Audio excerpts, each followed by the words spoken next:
Millionaire businessman bets $5 million with a homeless boy in a challenge until he gets surprised. Richard Thompson was having the worst day of his business life when he stopped at a traffic light on Fifth Avenue and saw the boy holding a poker chip with the number 5. He had just left a meeting where he lost the biggest contract of his career by underestimating a smaller competitor. That's when the boy approached his Cadillac and, instead of begging for money as Richard expected, showed him the chip and said something that would change everything. "Sir, do you want to make a bet?" asked the boy, with a confidence that didn't match his tattered clothes. Richard rolled down the window, intrigued.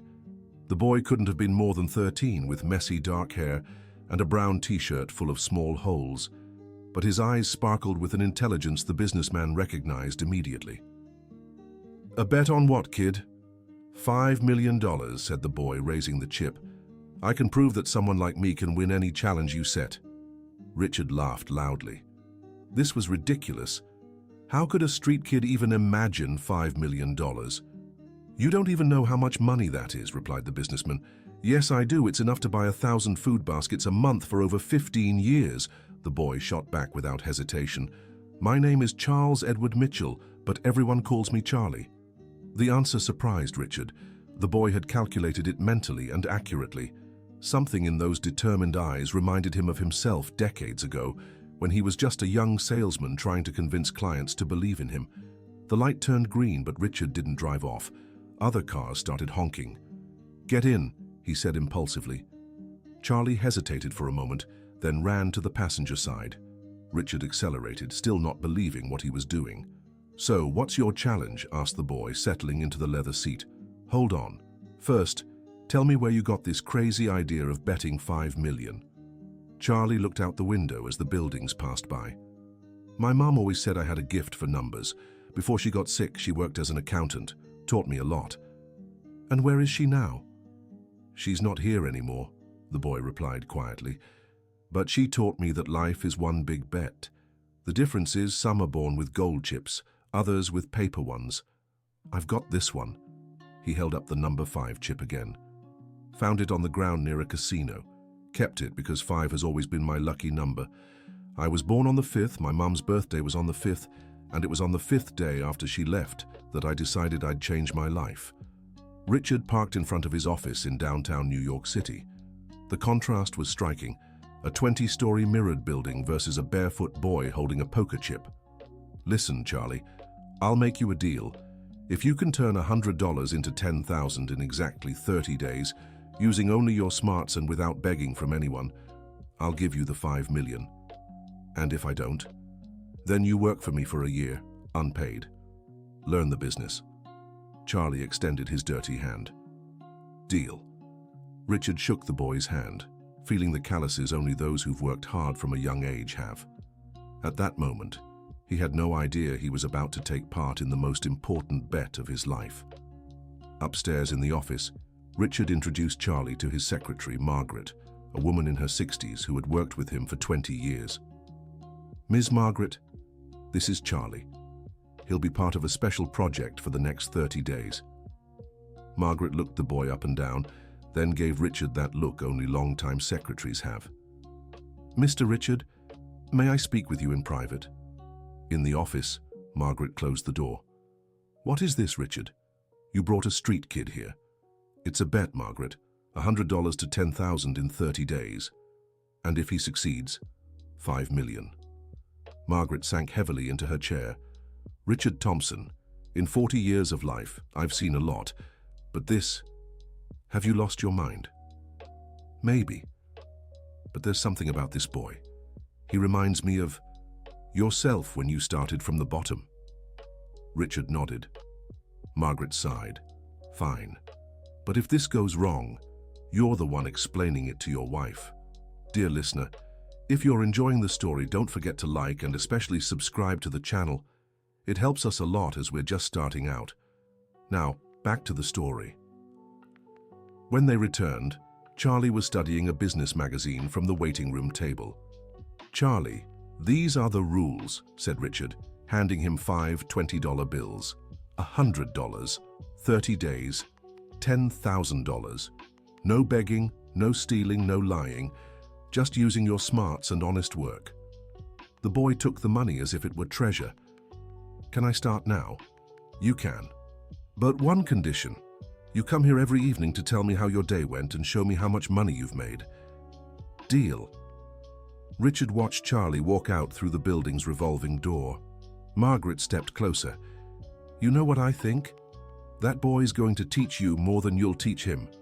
On the first day, Charlie went down to Grand Central Terminal and bought 24 water bottles for $50. He spent the day selling them to people coming off the subway. By the end, he'd made $80, a $20 loss. The second day, he returned to the office with his head down. "How'd it go?" Richard asked. $60, Charlie mumbled. "So, another 20 down?"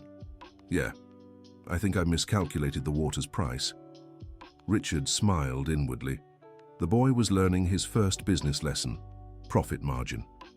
"What's the plan for tomorrow?" "I'll watch more before buying." On the third day, Charlie had a different idea. Instead of buying water, he collected some thermoses that drivers had thrown away because they were dented or broken. Using shoemaker's glue and scrap metal he fixed 5 of them. He sold each for $15 to construction workers. Clean profit, $75. "How'd you come up with that?" Richard asked when the boy showed up at the office, grinning. "By watching. The workers complained their thermoses were expensive and always broke. I thought, why not give them a second chance?" Richard felt something strange in his chest. Pride? Couldn't be. He barely knew the boy. The fourth day, Charlie repeated the strategy and made another $90. Total $225. "He's doing well," Margaret remarked when Richard updated her. "Too well," Richard muttered. "At this rate, he'll make it in 3 weeks." Truthfully, Richard was secretly rooting for Charlie, though he couldn't explain why. On the 5th day, something unexpected happened. Charlie didn't show up at the office. Richard waited until 8 at night, then went looking for him. He found the boy sitting on church steps, his face swollen and clothes even more torn. "What happened?" "Some older boys. Said I was on their turf. Took all my money." Richard felt a rage he hadn't known in years. Who dared hurt a child? "Where are these boys?" "Doesn't matter, Mr. Thompson. I'll start over tomorrow." "With what money? You lost everything." Charlie pulled the poker chip from his pocket. "Still got my luck." That night, Richard couldn't sleep. He kept thinking about the boy sleeping on the street after being robbed because of a stupid bet he himself had made. On the 6th day, Richard broke his own rule. He showed up at the church at 6 in the morning with coffee and a roll for Charlie. "I can't accept this," the boy said. "It would be like taking charity." "It's not charity, it's a loan. You can pay me back when you win the bet." Charlie smiled and took the coffee. "I have a new idea for today," he said, pulling some broken toy cars from his pocket. "I found them in the trash yesterday. I'll fix them up and sell them to little kids." Richard watched as the boy worked patiently and carefully, turning trash back into working toys. Within a few hours, Charlie had sold 6 cars for $10 each. $60 on my first day starting over, he celebrated. "How did you learn to fix toys?" "My mom. She always said everything in life can be fixed. It just takes patience and care." Richard swallowed hard. He was beginning to realize Charlie wasn't just a street kid.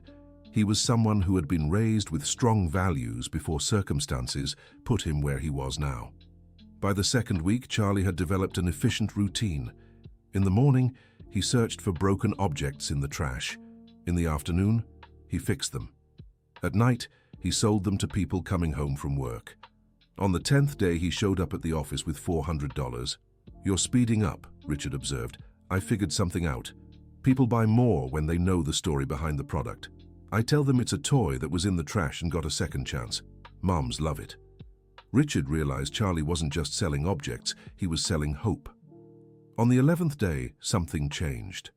Charlie arrived at the office with 2 younger boys. "Mr. Richard, these are Pete and John. They want to learn how to fix toys too." "Charlie, the bet is yours, not theirs." "I know, but I thought I could teach them. In return, they help me find more stuff. Everyone wins." Richard stayed silent. The boy was creating an informal partnership. "And how will you split the profits?" Everyone who works gets a fair share. My mum always said shared success is multiplied success. Margaret, who had been listening, murmured under her breath, "That boy is going places." By the third week, Charlie's operation had grown.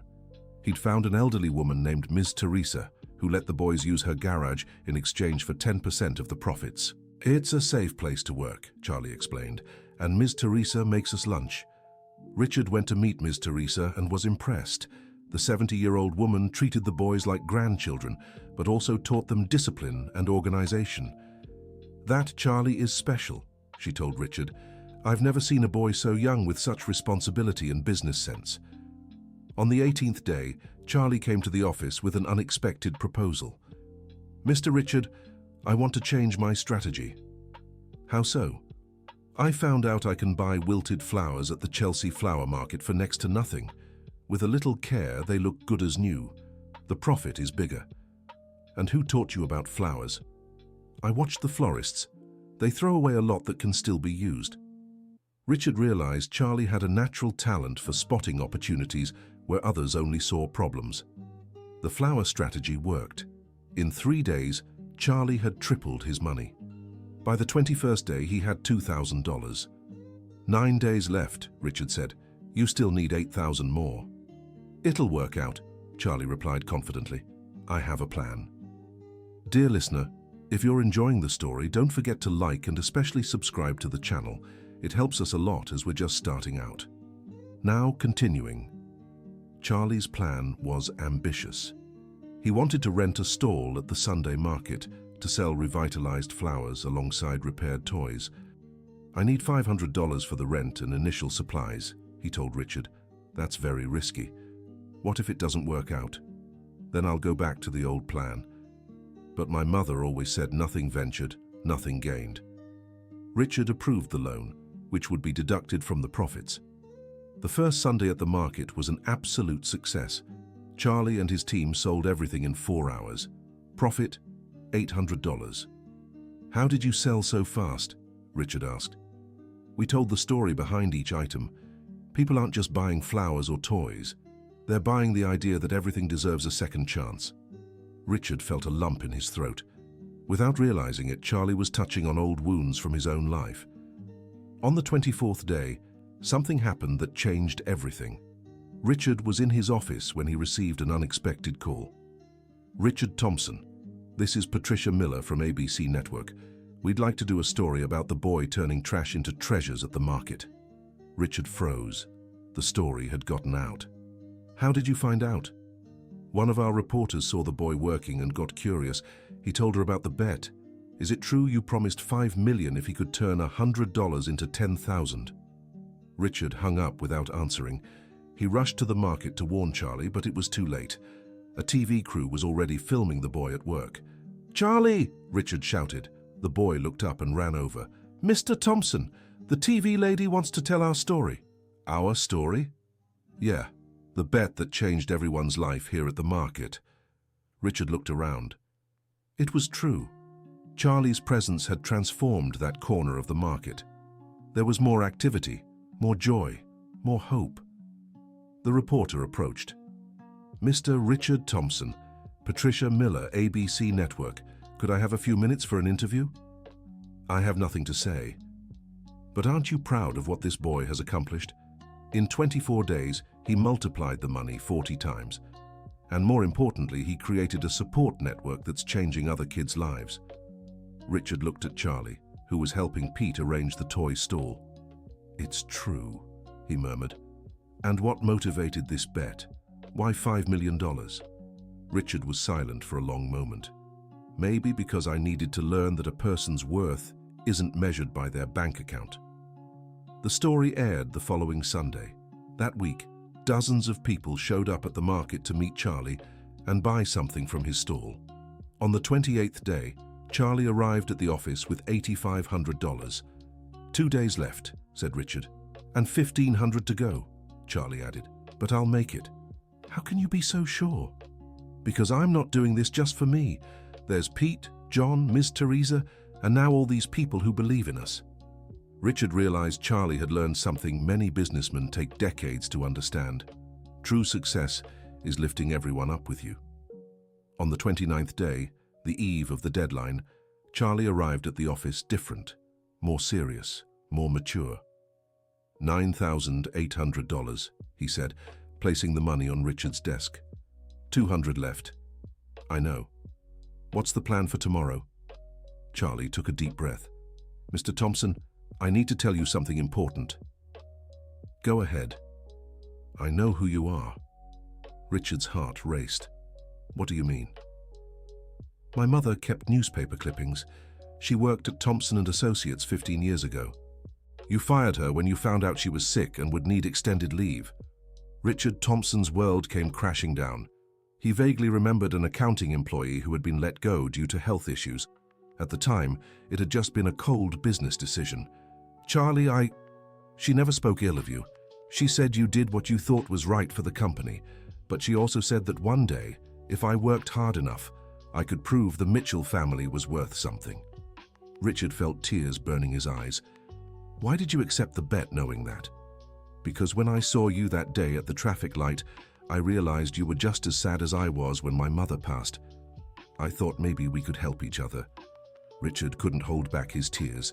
In 30 years of his career, he had never felt such a weight on his conscience. Charlie, forgive me. I didn't know your mother had a son. If I had known... I know, Mr. Thompson.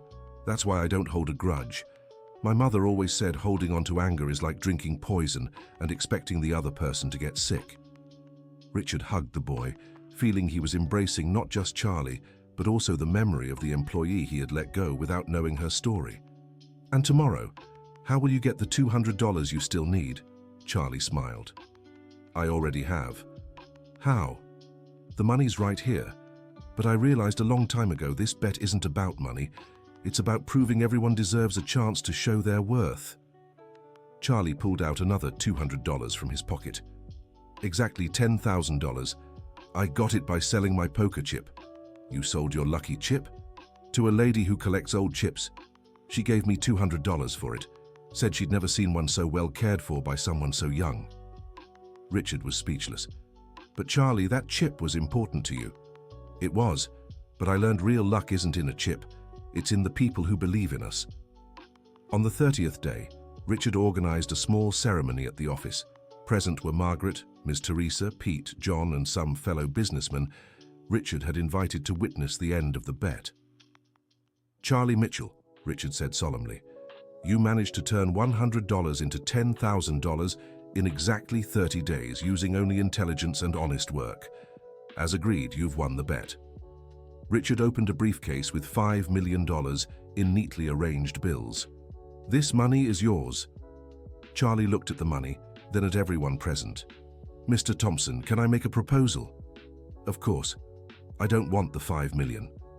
A murmur spread through the room. What do you mean? Richard asked. I want to propose a partnership. You invest this money in a company where at-risk kids can learn to turn trash into useful products. My team and I work as partners, not employees. Richard looked at the other businessmen present. They were all stunned. Are you sure? It's $5 million, Charlie. I'm sure. My mother always said money in hand is like the wind, but money invested wisely is the seed of the future. Margaret began to cry. Miss Teresa applauded. The boys smiled. And how would this partnership work? Richard asked. Simple. You provide the capital and business expertise. The boys and I bring creativity and the desire to change lives. Profits split equally. Richard extended his hand. Deal, partner. Dear listener, if you're enjoying the story, take a moment to like and especially subscribe to the channel. It helps us newcomers a lot. Now, continuing. 6 months later, the company's second chance had become a phenomenon in New York City. Based in a renovated old factory in the garment district, the company employed 50 at-risk youth, transforming discarded materials into useful and beautiful products. Charlie, now 14 years old, divided his time between his studies. Richard had insisted he return to school and managing the company alongside Richard. How's the eco-basket project going? Richard asked during a meeting. We sold 300 last month, Charlie replied, and Pete came up with a brilliant idea to repurpose bottle caps. Richard smiled, watching the boy's growth. Charlie had matured, but kept the same essence: generosity, intelligence, and a unique ability to see opportunities where others saw problems. The company wasn't just a financial success. It had changed the lives of dozens of families and inspired similar initiatives across cities in the United States. "Mr. Thompson," Charlie said one day as they prepared products for a social business fair. "Go ahead, partner. Do you remember what you asked me on the first day? Why I had proposed betting 5 million? I do. I lied to you." Richard stopped what he was doing. "What do you mean?" "I didn't have a real poker chip when we met." "I don't follow." Charlie grinned and pulled out a hand-painted plastic chip from his pocket. "I made this chip myself. Painted the number 5 with paint I found in the trash. I've never been near a casino in my life." Richard took the chip and examined it. Up close, it was clearly handmade. "Why lie?" "Because I knew you'd only pay attention if I seemed to have something valuable. A poker chip sounded more interesting than a piece of plastic painted by a kid." Richard laughed heartily. "And you kept it all this time?" "I did, because even though it was fake, it brought me real luck. It brought me you, Miss Teresa, the company, and the chance to prove my mom was right." "Right about what?" "That a person's worth isn't in what they have, but in what they can build when someone believes in them." Richard felt the same lump in his throat he always did when Charlie showed wisdom far beyond his years. "Charlie, can I ask you something?" "Of course." "What would your mum do if she were here today?" Charlie looked out the company window, watching the young employees working with joy and purpose. "She'd say the most valuable poker chip in the world is the trust one person places in another."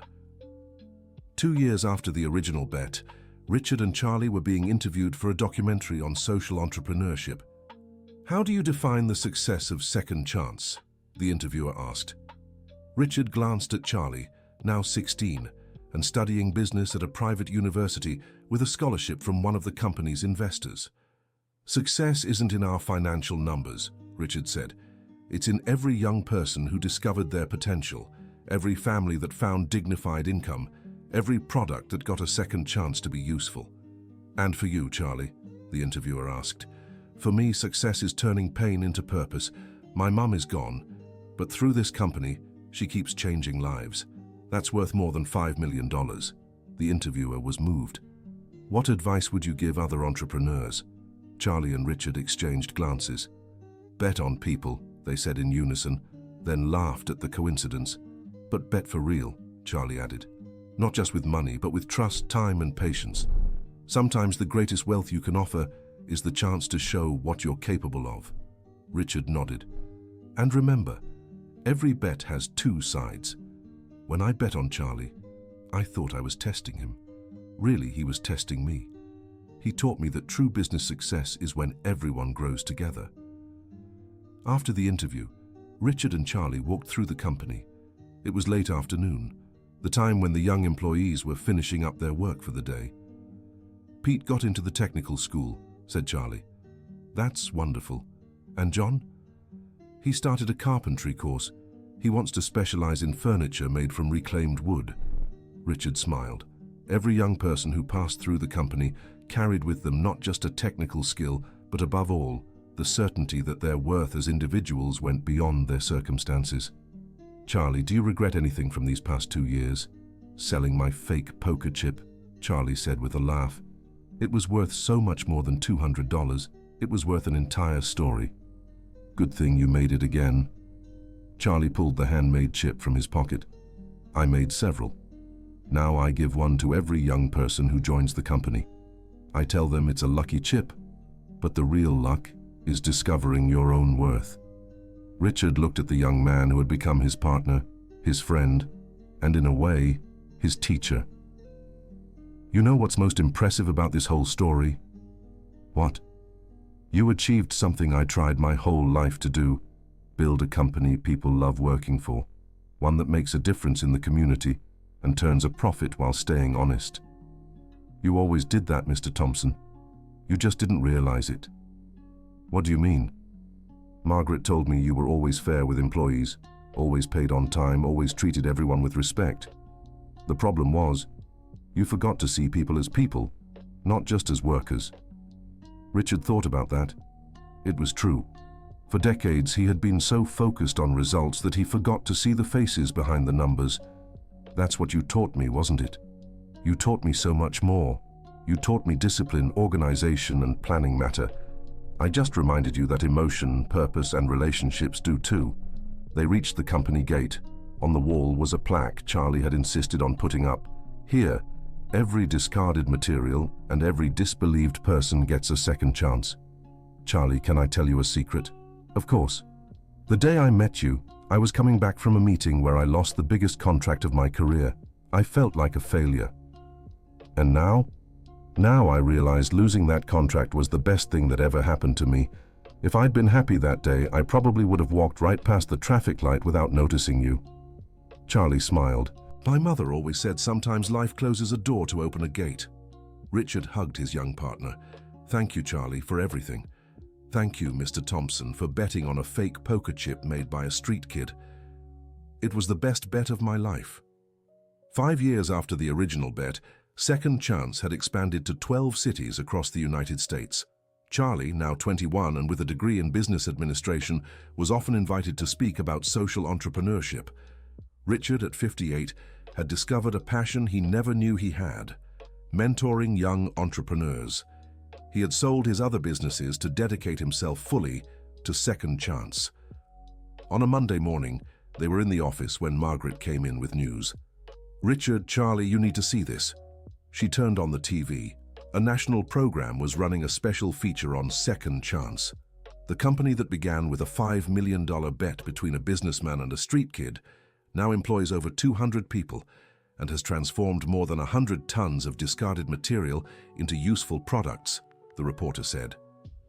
But what's most remarkable, the segment continued, is that 95% of the young people who've gone through the company have secured formal jobs or started their own businesses. Richard and Charlie watched in silence. What are you thinking about? Asked Margaret. I'm thinking about my mother, said Charlie. She always said that the work of a lifetime isn't about accumulating wealth, but about sowing possibilities. And I'm thinking, said Richard, that the best legacy I can leave isn't companies or money, but the example that it's worth believing in people. That afternoon, they received an unexpected visitor. A boy of about 12, with torn clothes and bright eyes, appeared at the company's reception. Are you Mr. Richard and Mr. Charlie? He asked timidly. We are, replied Charlie. How can we help you? I saw you on TV. I wanted to know if you still bet on street kids. Richard and Charlie exchanged glances and smiled. What's your name? Asked Richard. Michael. Michael Santos Thompson. And what do you have to bet, Michael? The boy pulled a hand-painted bottle cap with the number 7 from his pocket. It's my lucky chip. I made it because 7 is my favorite number. Charlie knelt to be at the boy's eye level. Michael, do you want to know a secret? Yes. The most powerful lucky chip in the world doesn't have numbers. It has dreams. And what's your dream? Asked Richard. I want to learn how to turn trash into beautiful things, and I want my little sister to have food every day. Richard extended his hand to Michael. Welcome to the Second Chance family, Michael. While Charlie showed Michael around the company, Richard called Margaret. Margaret, I need you to prepare the paperwork for another mentorship program. Another young person? Another dream turning into reality. 2 years later, Michael had become one of the company's most productive young talents, specializing in transforming plastic packaging into decorative vases. During a company anniversary celebration, Richard gave an emotional speech. 7 years ago, a boy taught me that betting isn't about winning or losing money. It's about believing that every person carries within them the unique potential to change the world around them. Today, looking at each of you, he continued, pointing to the dozens of young people present, I see that the original bet has multiplied. Each of you is a new bet that paid off, new proof that it's worth believing in the power of people. Charlie stepped onto the stage. Mr. Richard, let me finish your thought. The real bet wasn't between a businessman and a street kid. It was between all the people who believed that together we can build something greater than ourselves. "And we all won," shouted Michael from the crowd. The celebration went on late into the night, with music, food, and many stories being shared. Each young person told how they had come to the company and how their lives had changed. When the party ended, Richard and Charlie stayed behind to clean up. "Charlie, do you remember the question I asked you on the first day?" "Which one?" "If you knew how much money $5 million was." "I remember. I said it was enough to buy 1,000 food baskets a month for 15 years. And today, would you change that answer?" Charlie thought for a moment. "Today, I'd say $5 million is the value of an opportunity that multiplies infinitely when invested in people." Richard smiled. "Perfect answer. But can I ask you a question now, Mr. Richard?" "Of course. If you could go back in time, would you make the bet again?" Richard looked out the window at the illuminated city. "I would. But I'd change one thing." "What?" "I wouldn't make a $5 million bet.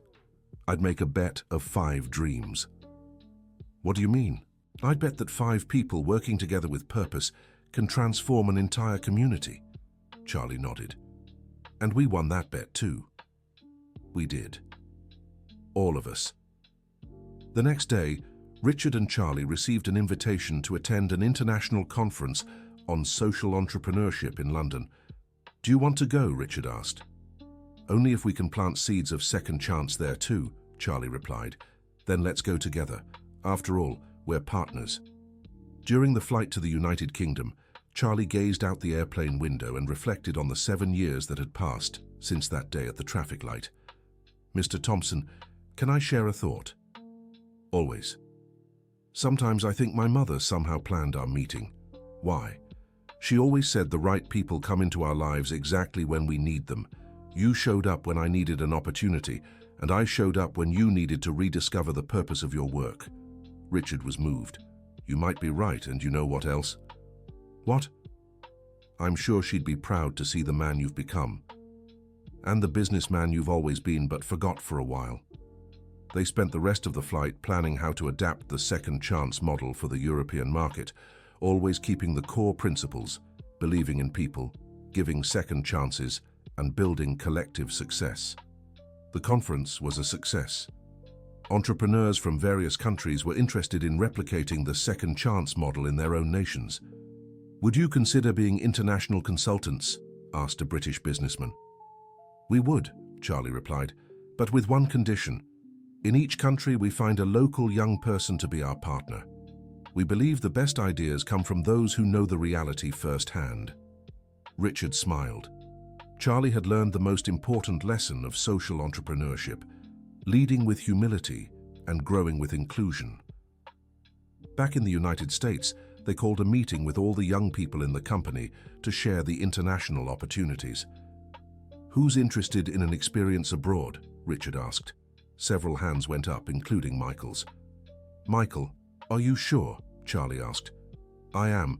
I want to learn how to turn trash into beautiful things, in English and other languages too." 6 months later, the first international branch of Second Chance opened in London, with Michael as the local operations manager. At the inauguration ceremony, broadcast via video conference to the United States, Richard gave an emotional speech. This company started with a bet between 2 people. Today, it's a collective bet involving hundreds across 2 continents. "We've proven that when we believe in each other, there are no limits to what we can build," Charlie added. "And most importantly, we've proven that every person, no matter their background, has the right to dream and the ability to turn those dreams into reality." The audience gave a standing ovation. Among the attendees were entrepreneurs, at-risk youth, representatives of the British government, and journalists from various countries. After the ceremony, Richard and Charlie walked through the streets of London, reflecting on the journey that had brought them there. "Charlie, do you remember the fake poker chip you made?" "Of course, why?" "Maybe it wasn't fake after all." "How so?" "Poker is a game where you can turn bad cards into victory if you play well. You took a tough life and turned it into something extraordinary. If that's not real luck, I don't know what is." Charlie laughed. "Then I must be very unlucky, because now I have everything I ever dreamed of." Or maybe you've discovered that real luck is when you can create opportunities for others to win too. They stopped in front of an old church where children were playing in the square. "Mr. Thompson, can I tell you another secret?" "You always can." "On that first day when you offered me the bet, I didn't accept it for the $5 million. No? No, I accepted because I saw in your eyes the same sadness I was feeling. I thought that maybe by helping you, I could help myself." Richard hugged Charlie. "Thank you for looking past the anger I was feeling that day. Thank you for looking past the torn clothes I was wearing." They stood there. Two partners, two friends, two people who had bet on each other and won far more than they ever imagined possible. When they returned to the United States, a surprise awaited them. The company had received a national award for social responsibility, chosen from over 1,000 candidate organizations. "How do you feel about the award?" asked a journalist during the ceremony. "Honored," Richard replied. "But the real prize is seeing every young person who's come through here building their own success story." "And what's next for Second Chance?" asked another reporter. Charlie stepped up to the microphone. "The next step is to keep betting. Betting on more young people, more dreams, more transformations, because we've learned that when you bet on people, you always win." The ceremony ended with a presentation by the young people from the company, showcasing some of the most creative products they'd developed. Furniture made from pallets, recycled material jewelry, unique decor pieces. That night, Richard and Charlie stayed in the office, organizing plans for the next year. "Charlie, how do you see the company 10 years from now?" "Operating in 10 countries, employing 1,000 young people, transforming 1,000 tons of discarded material every year. Ambitious numbers, but achievable. After all, we started with $100 and look how far we've come." Richard laughed. "True, and personally, where do you see yourself in 10 years? Charlie thought for a moment. "Married to a woman who shares the same values, maybe with kids to raise by the principles my mother taught me, and still working here betting on people. And I'll probably have gray hair, but I'll still be here, learning from you and every young person who walks through the door." "Mr. Richard?" "Yes? Thank you for being the father I never had." Richard felt his eyes well up. "Thank you for being the son I didn't know I needed." They embraced, sealing not just a business partnership, but a family built by choice, affection, and mutual trust. 10 years after the original bet, Richard walked through the new 5-story state-of-the-art building of Second Chance. Charlie, now married to Mary, a teacher he'd met at a conference on social education, and father of 2 young children, split his time between managing the company and raising his kids. "How's the annual report looking?" Richard asked. 1,200 young people served last year, presence in 15 countries, revenue of $50 million, Charlie replied. "And the most important part, a 97% success rate in placing young people in jobs or helping them start their own businesses." Richard smiled. The numbers were impressive, but he knew behind every statistic was a personal story of transformation. "Charlie, do you remember the question you asked me on the first day?" "Which one?" "If I wanted to bet." "I remember." "Today I'd ask you the same question. Do you want to bet?" "On what?" "That in the next 10 years, we can double these numbers and still maintain the quality of our work." Charlie held out his hand. "Deal, but on one condition." "What?" "That we keep betting not just on numbers, but on dreams." Richard shook his partner's hand. "Always, son. Always." Just then, Michael walked into the office. Now 24, he'd become the Director of International Operations. "Mr. Richard, Charlie, we have an interesting proposal. The government of Canada wants to implement our model in Chicago." "And you want to go?" asked Charlie. "I do, but only if I can take some of the young people who just graduated here with me. They deserve this opportunity." Richard and Charlie exchanged glances and smiled. Michael had learned the most important lesson. True success is when you can bring others along with you. "You can go," said Richard, "and you can take whoever you want." That afternoon, the 3 of them walked through the company, watching the young people working. Each department was a small symphony of creativity and purpose. "You know what I find most amazing about all this?" said Michael. "What?" Richard and Charlie asked together. "That it all started with a fake poker chip and a real dream." Richard laughed. "Michael, can I give you some advice?" "Of course, never stop betting on fake chips and real dreams. They're the raw material of miracles." And so, the story that began at a traffic light on Fifth Avenue spread across the world, proving that a bet between two people can turn into a quiet revolution of hope, hard work, and dignity. Charlie kept the habit of carrying a handmade chip in his pocket, no longer as a lucky charm, but as a reminder that a person's worth isn't in what they own, but in what they can build when someone believes in them. Richard, at 68, still arrived early at the office every day, not out of obligation, but passion. He discovered that a true entrepreneur's retirement isn't about stopping work, but finding work that doesn't feel like work. And Michael, following in his mentor's footsteps, began searching for young people on the streets of Chicago, always carrying a few handmade chips in his pocket, ready to ask the question that had changed his life. "Do you want to bet?" The story continued, one bet at a time, one dream at a time, one transformed life at a time. The end of the story. Now tell us what you thought of this story of perseverance and hope. Do you believe a simple bet can truly change lives? Share your honest thoughts in the comments. If you enjoyed the story, don't forget to like and subscribe to the channel so you don't miss other inspiring stories like this one.